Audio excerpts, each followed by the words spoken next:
Hi everybody, this is for those of you that missed our lab called boxes. And what we did in boxes is we used boxes. We got a big box and a small box. Now from our lab we did You're So Pushy, we found out that anything with mass that moves when it hits something is going to apply a force.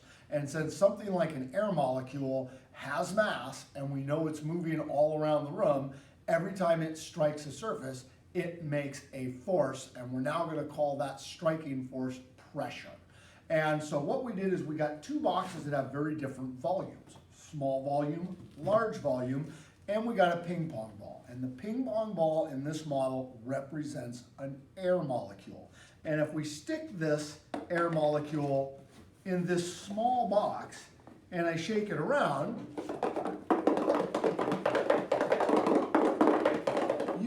that smacking around all over the place, and every time that makes a hit, it's applying a pressure, and it makes a lot of them hits because you could hear it knocking around.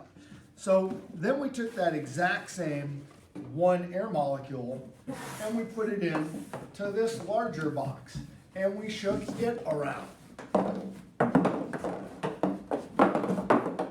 And as you can hear, it doesn't make near as many hits in the larger box as it does the smaller box. And since a hit is when we get the force, we're not getting as much force or pressure in this box as we are in the smaller box, simply because this box is getting a smaller number of hits. Every time you could hear that ping pong ball making a sound, it was applying a pressure to the side of our container.